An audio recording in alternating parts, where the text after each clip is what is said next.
Hi everyone, I'm Iris. I'm the owner and dyer of the Dutch Yarn Barn, a company for natural dyeing and yarns that are eco-friendly and ethically sourced, or they are Dutch yarns. And I'm coming to you from the east of the Netherlands, from the beautiful village of Bremen that's located in between the River IJssel and the Veluwe. And I'm in my backyard, my back garden, I should say. The barn is right in front of me. You can't see it, but we're in such a beautiful atmosphere. I thought I would film outside. First of all, I want to extend a huge thank you to all of you who have watched my video last time, my first episode, and have subscribed either that or commented on my video. It was a huge joy. It was a pleasure to receive so many comments directly or through email or through Instagram. It was a really great experience to be connecting with all of you through the interest of knitting, natural dyeing and fiber through this internet and YouTube. It's great. Thank you so much. Okay, so today I have prepared for you quite a few clips about natural dyeing, and it's not all in the same quality. You have to excuse me for that. Since of today I'm filming with my very new camera. It's a Canon M50, and hoping that the sound quality is much better now and the lighting, but most of the clips are still filmed with my old camera. That's it. So today I'm talking work in progress, what's on my needles right now. I want to talk about, I have a section about indigo dyeing. That's really interesting, I think, for many of you who haven't seen it before, and you'll see me in live action. Then I wanted to show you finished objects, and they're not all mine, but they're with my yarns. They finished objects, okay? And then I have prepared a clip about Resida dyeing. I'm experimenting. I have experimented with dyeing on with fresh herbal Resida, so that's another item. And there's a small bit, I hope it works. If it doesn't work, you won't see it, but I hope it works, to put in a clip about the fleece grading that I did this month, and I will tell you about it anyway. And the last bit I prepared for you, that's a section about bamboo architecture, because in my garden I have a lot of bamboo. But first things first. Okay, next up is what's on my needles. What's on my needles right now? I will show you. Just wait. And yay! It's my dike, the beautiful Dutch yarn that I have created with alpaca. And look at this sweater. It's coming along really nice. This is the Dion sweater by Natasha Hornby, and I hope this time you can see the structure and texture better than the last time when I showed it to you. It's really, really nice, and it's so soft, much softer than the pure Tesselar. Let me show it you in the back. But what happened with this sweater? I was not really lucky, because in the evenings I'm so tired. I don't wanna watch the pattern, read the pattern. Oh God, so many words. I have not the brain power anymore, and I just want to knit.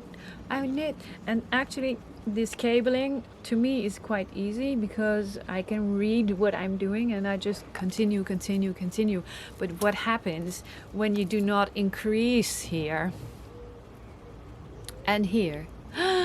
You have to rip it all out. So that's what I had to do. I had to rip it out once because I didn't do any decreases on the shoulders, on the arms. And then I was to this point where the armhole ends, and then I realized, when I finally really read the pattern, I realized that I didn't do enough increases on the body part because I hadn't read the pattern really meticulously. So I had not enough space here, and I had to rip it back all again. Okay. Fortunately, the knitting is really nice. I mean, it's very rhythmically, it's very okay. It's not that I can do it with my eyes shut, but almost. It's really nice, and I'm very pleased with it. So let me. Do I have to stand up? Yeah. So I think if I hadn't ripped it back, I would have been here. Here. I would have been here. But I'm here. It's no problem. It's okay. Look at this. It's a good fit for me. It's not a boxy fit. It will be a good tight fit. I like it. I like it a lot. So this is on my needles. And then there's another thing. Okay, next one. That's a really nice one, and actually it's a premiere because this is my first ever, let's have a look. This is my first ever sock with a short row heel. It's not, and it worked. It worked. I got so much help from people on Instagram that I was able to adjust the pattern, and the pattern is Reseda sock from the book Line magazine, Mine 52 socks. This is Reseda sock from Andrea Maury, but it does not tell you how to adapt for a different type of foot. It just gives you 2 sizes, and whenever you have, like me, I have quite a shallow foot and quite flat arches, you don't need so much space. And I had to decrease the numbers of stitches. Watch, let's have a look. Look at that. They're nice, huh? I think they're good. They fit me really nice. Yeah, you can see the heel. So people on Instagram helped me with this, and that was really nice because now I know what the principles are behind doing a short row heel, and I can understand why you need to do this and that and do not do the other way, because then you can adapt a pattern. That's so much more easy, I think. Well, it's just how my brain works. I really want to know why and how, and I do not want to follow along a written pattern. I'm more like the old school type. Okay, give me schematics and I will do it, but I need to understand, and that's, well, with the help of my friends and a little perseverance, I found my sock mojo. Yeah.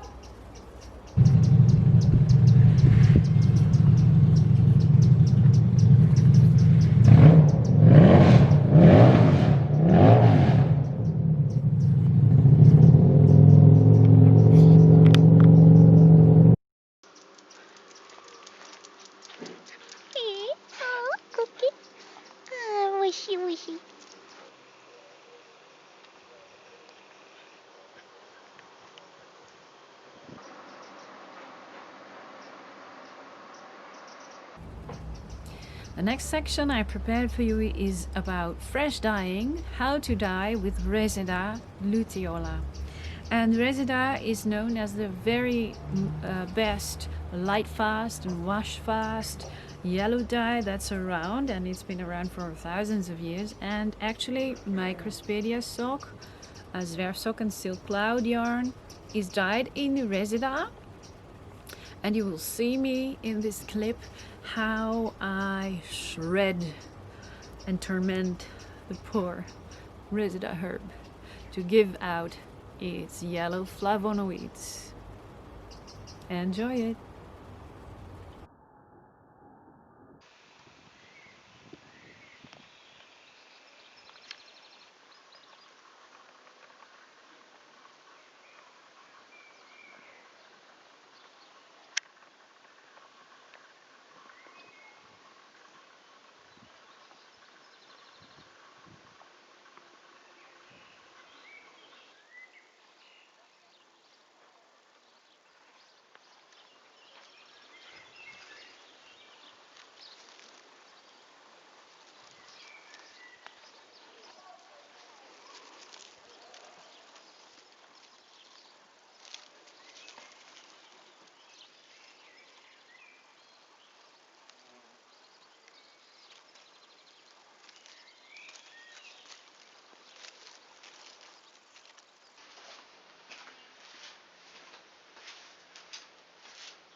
I was working part-time at a 5 and dime.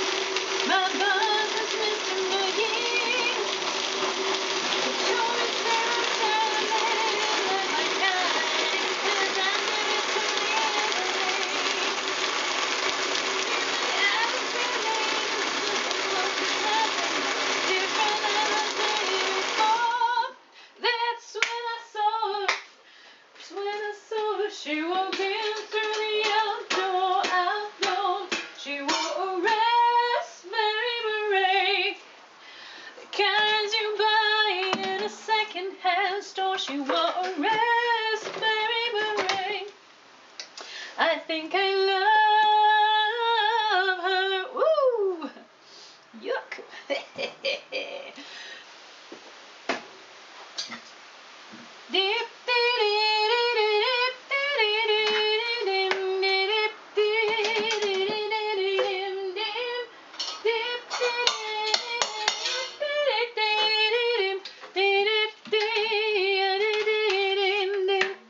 She wore a raspberry beret, the kind you buy in a second-hand store. She wore a raspberry beret.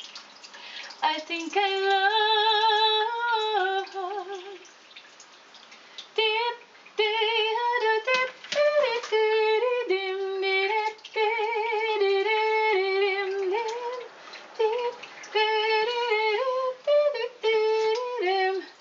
All right, we have to wait.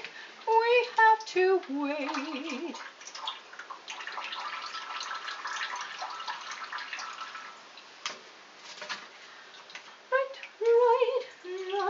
Right. Okay, no, that was time.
So I hope you enjoyed that. It was quite a funny movie to make. I couldn't keep my laughter when I started thrashing about, and I immediately had to think about my grandmother, who was an Indonesian cook, and she always started cooking about 6:30, 7 o'clock in the morning, and she had these huge, like, not knives, they're almost like axes that you use to crush cloves or crush very hardy, stalky herbals.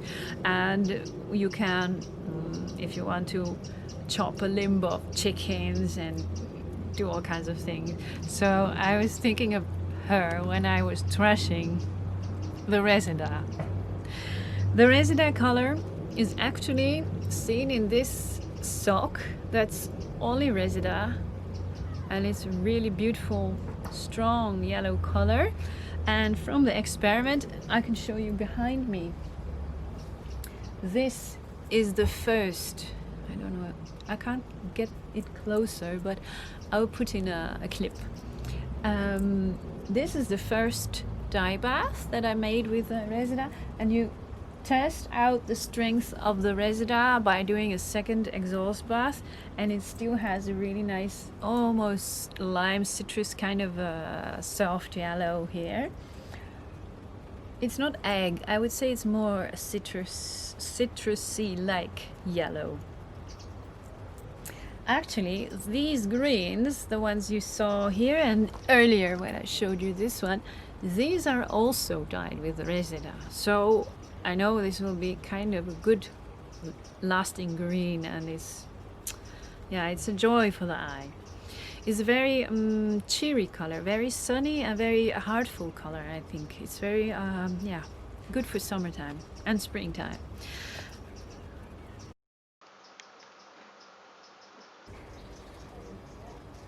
So the first finished object I want to show you is the mint and chocolate shawl by Susanne Fleece. It's actually not minty and chocolate, but the original colorway was mint, the green, and chocolate brown, and I changed it to this gorgeous moss and a striped, a mild blue indigo.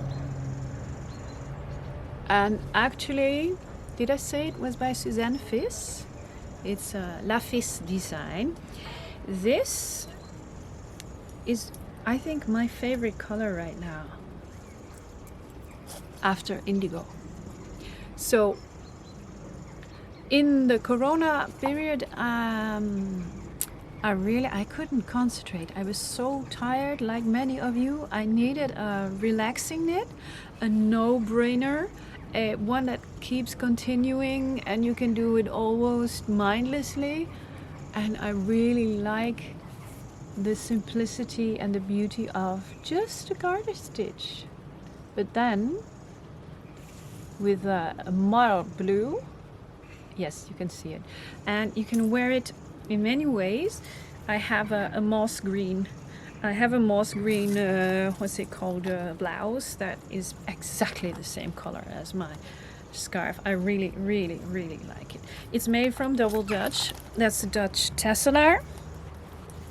And I like it that you have this panel here and you can just enjoy it. It's an in-between scarf. It's not so large, it's not huge, and I like that because some periods in spring, even in summer last month was very rainy and cold, but not really cold, just a bit cold. And then you have an in-between. I like that. In-between shawl, a shawlette, I should say. I don't know. Anyway, you can find the pattern on Ravelry at Susanne Fleece. So she designed this one, I should say, especially for my Double Dutch yarn. I have some of that yarn coming to the shop soon, but it's quite low in stock. Then there's another one that I knit also with Double Dutch 100% Tesselaar, and this design is a lune made, maybe I go to the back a little bit, yeah, that's better, peekaboo, from Natasha Hornby.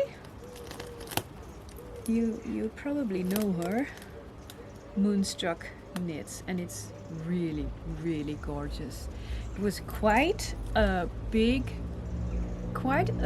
work. You see how long and how big it was? It was about a sweater quantity of yarn. Look at this.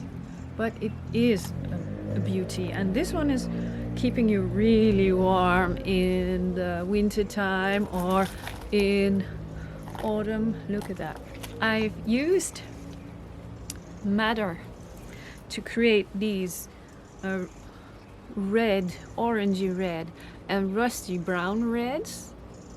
So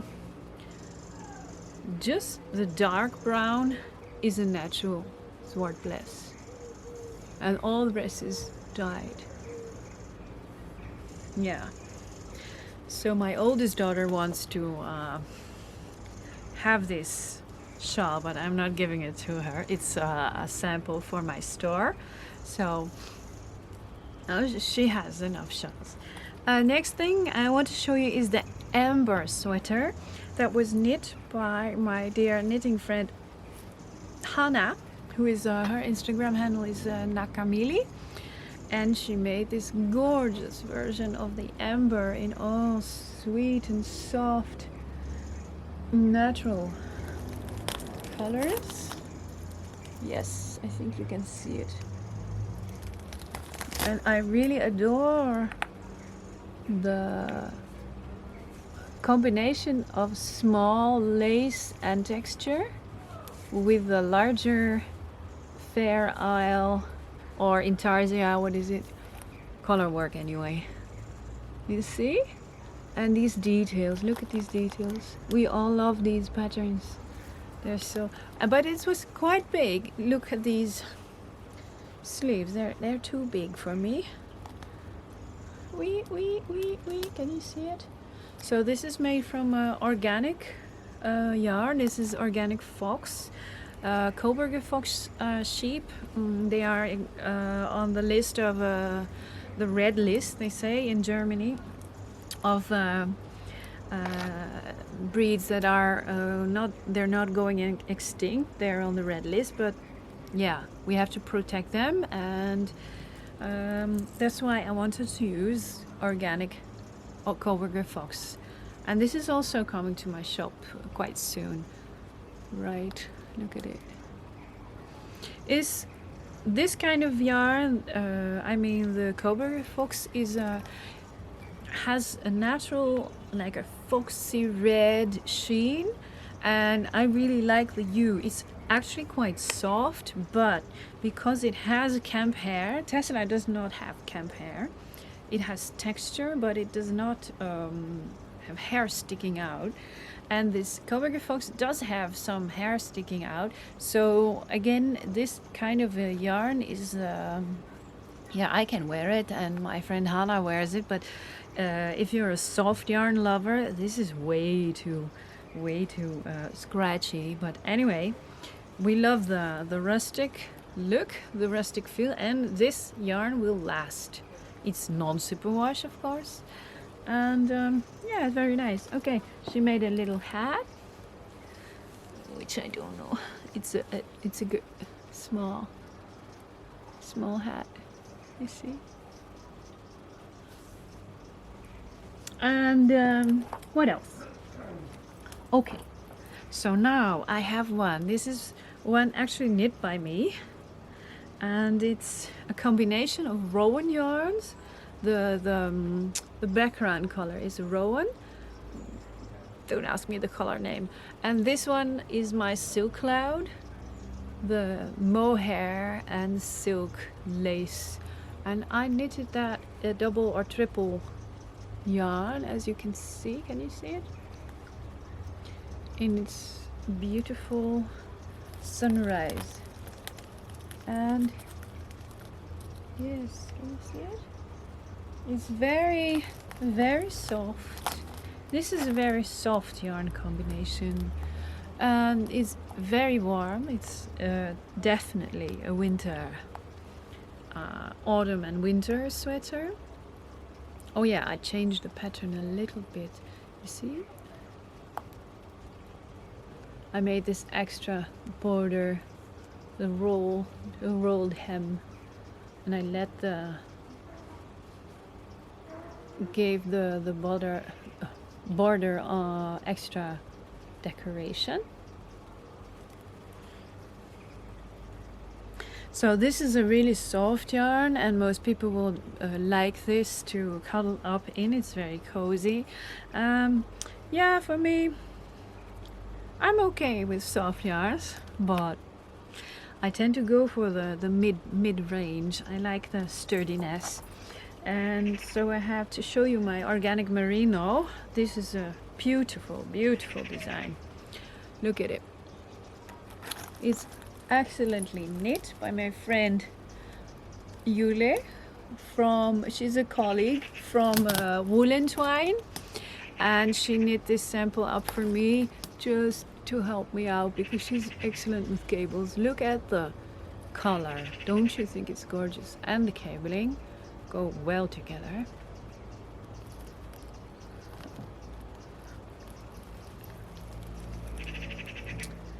This sweater is the Nightingale. You can find it. It was in Pom Pom magazine. I think magazine, I don't know, last winter. Yeah.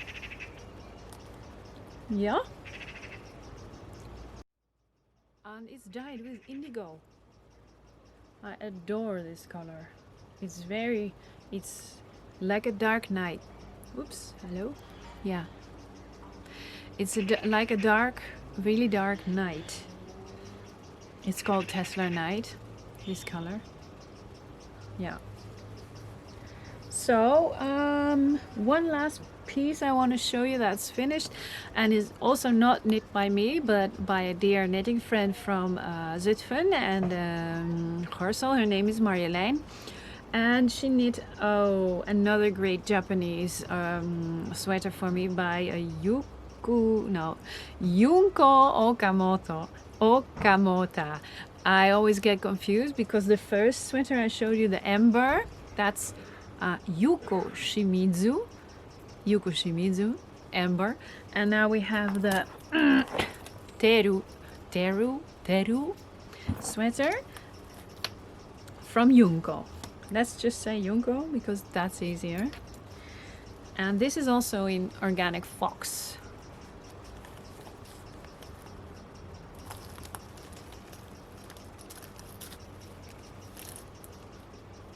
Again, I don't know why, but lately the patterns, they seem to, a lot of people seem to prefer the boxy, wide boxy shape, almost a unisex shape, and I must say that it does not flatter everyone, but it's okay with me. I can wear it, as long as the sleeves are not too long, and when the cuff, look at this cuff, it's really nice and tight, so I can wear this sweater without the sleeves coming into my way. Look at the back, it has such beautiful stitch definition and really nice color. Okay, so well, I think that's enough for the finished objects and the samples that I wanted to show you. And next up is a clip about indigo dyeing. Enjoy it.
bow.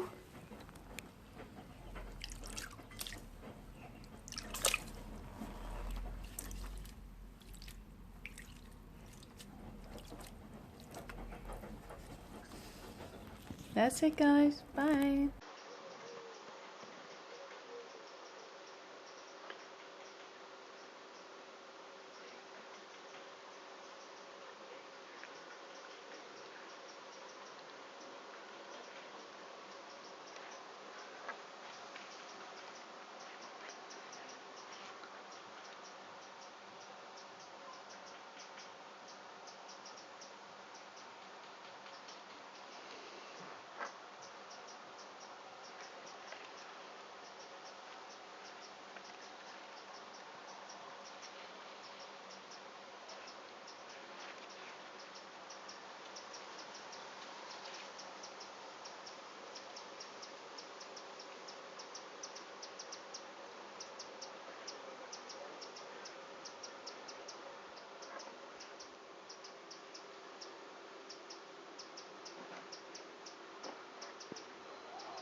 Hi, so you're back and you're still here. Wow.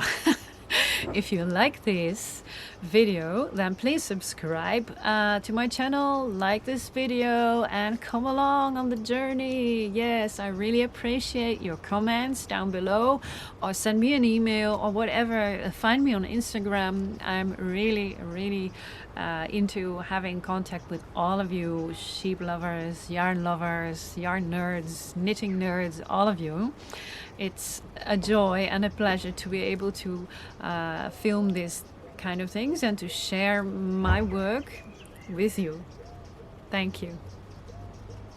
Now on to the next section. That's about fleece grading, fleece sorting. This month I have been sorting a lot of Tesselar fleeces, and I got help from the shearer of my family. He is a young man living in Friesland, and my husband's family lives in Friesland, and they collected a lot of first touwkes. They call it touwkes. Touwkes are the first year ewes, the female sheep that are shorn for the first time. They will lamb in the springtime, and before that, just before that, it's the first time they are clipped and shorn. So he collected for me huge amounts of fleeces from these touwkes, and it's actually it's mostly Tesselar, but there's some Swifter, and Swift is also Dutch breed, so Tesselar and a bit of Swifter inside. And we had a lovely day together with my mother-in-law and my youngest daughter and my father-in-law. We came to his farm. We did all day of fleece grading, and actually it's already being shipped off, because after going to Friesland, we traveled to Drenthe, which is the next province. And in Drenthe, we have friends that have a Gotland sheep farm. And their name is Verenia Ruurt from the Ulstay. And they keep a sweet flock of these super curly Gotland sheep. And they travel to Denmark to a small spinnery that does custom yarn spinning for smaller yarn companies like mine. And they brought my yarn with it. And what I want to do now for the next yarn is to make a mix of Dutch Tesselaar, like a 3/4 Tesselaar Swifter, and then a 1/4 of the Dutch Gotland sheep. And I think that will be really nice, because also it will be white and black. That means I took the darkest Gotland that I could get. And when you combine those two, you will get a bit hairy yarn, and it's bouncy because it's lamb's wool from the Tesselaar, but the hairs from the dark Gotland will make it gray and will make it, I think I'm really excited to see that one. There will be another experiment of yarn, but well, I will tell you when we get there. Okay, so upcoming is a clip of the sheep shearing. I hope it works out. If it doesn't, I'll put in some of the pictures that I made on the day. Okay, enjoy this one. Hi, today I'm in Friesland. I am currently grading and sorting a lot of fleeces. Look at this. And these are going to be part of my newest yarn that I will have spun up. But first we have to do the job. Fortunately, I'm not alone. But look at this. It's 1 bag, 2, 3. I don't know if we can manage it all today, but well, maybe in the course of 2 days. And this is the table. Have a look. Isn't that great? It smells wonderful. It looks great, but there's a lot of sheep's droppings that we have to take out, and big lumps of straw. So, okay, I quit my filming and I continue. Bye! Het is op zich vrij schoon. Ja, dit ziet er goed uit. Dit ziet er goed uit. En hier zit wel een beetje veel stro, maar het is toch helemaal niet vies. Schattig dat is die foto's maakt. Ja. Zijn hele kunstzinnige foto's. Ja. Eiki kan het ook leuk. Hij kan het ook, ja. Ja.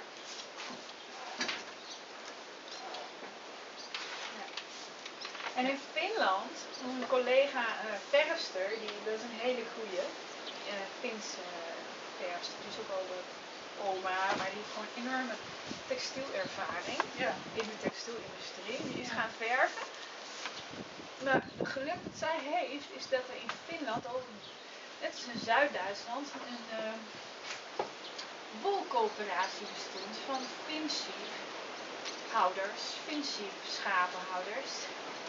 En die verzamelen allemaal hun wol. En dan wordt er gewoon een heel betaalbaar, fantastisch mooie wol gesponnen. Ja. Ja. Hey, ga je nog gelijk een jaartje spinnen? Dat is al goed Ga je een jaartje spinnen? Oeh, kijk nou. Grappig, Ziet hè? er mooi uit. Ja, moet je kijken. Echt heel mooi. Ja. Foto. Ja, foto. Maar hier zit toch allemaal hooi in, Beppe? Ja. Maar die ietsje die helpt mij helemaal niet. Oh, dat kan wel. Ja, ze staat bij ons in loondienst. Wij betalen haar. Ja? Met snopjes. Met snoepjes, ja. Die ik moet pakken. Oh joh. En jij bent de knecht.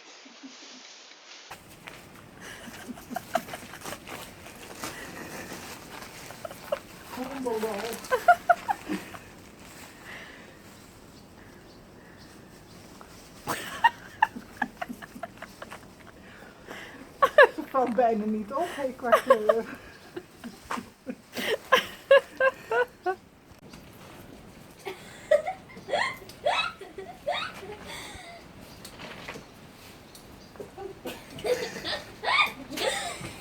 Boosaardig goed.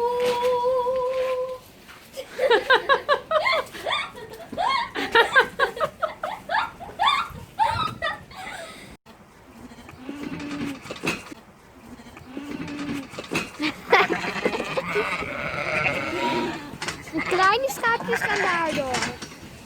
Hallo, daar wordt het ook druk.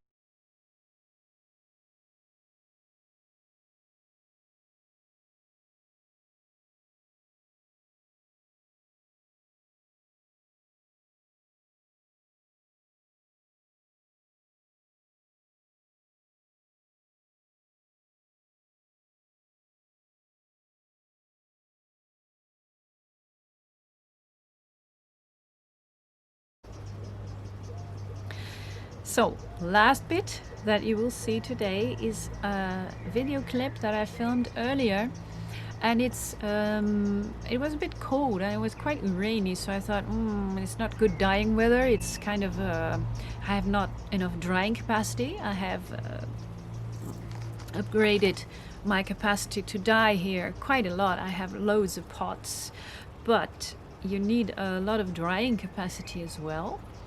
So I started harvesting my bamboo.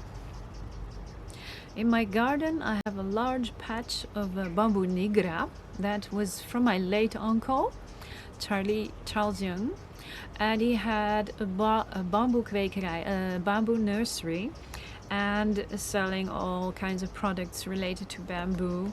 He gave these black bamboos to us when we created the garden here, when we came to live here.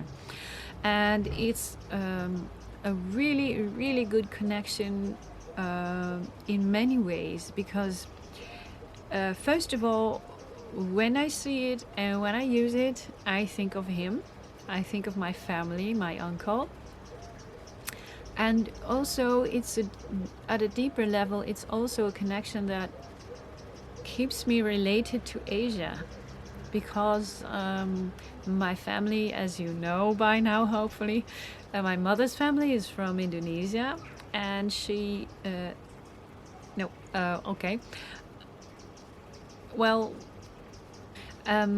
yeah, at a deeper level it connects me to the Asian part in me in some kind of weird way.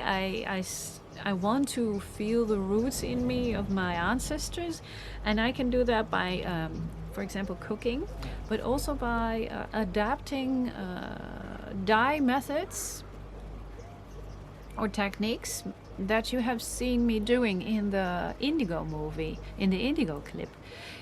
Actually, I learned that from Japanese and Korean indigo dyers that I have observed, not live, but in documentaries. And I thought, wow, I want to do that. I want to use what I have.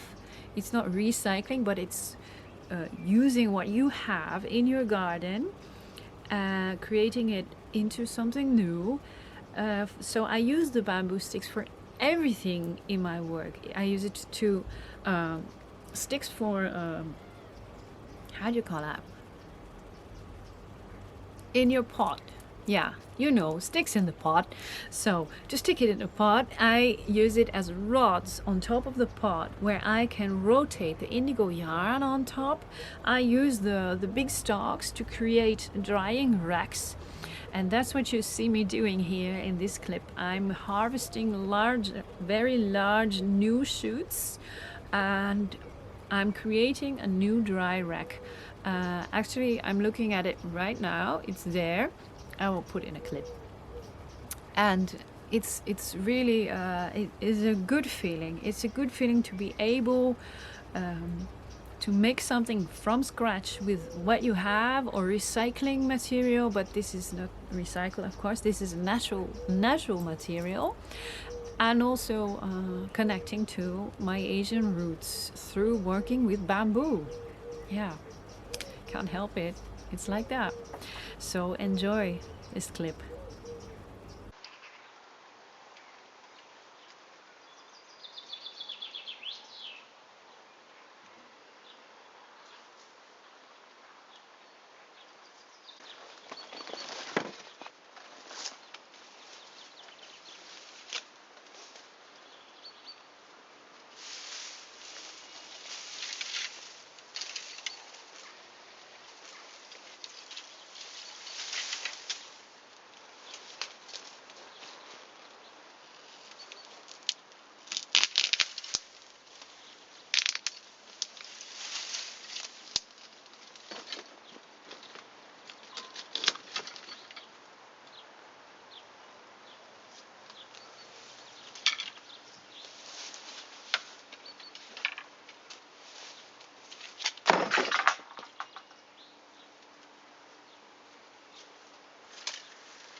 So I really hope you enjoy this section about my bamboo architecture and how I work with my natural environment from my garden.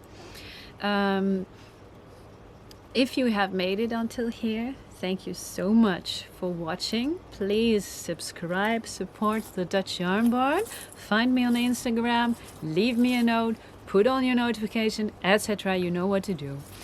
And I hope to see you in the next one. I already have loads of ideas about natural dyeing next time. So, see you. Bye.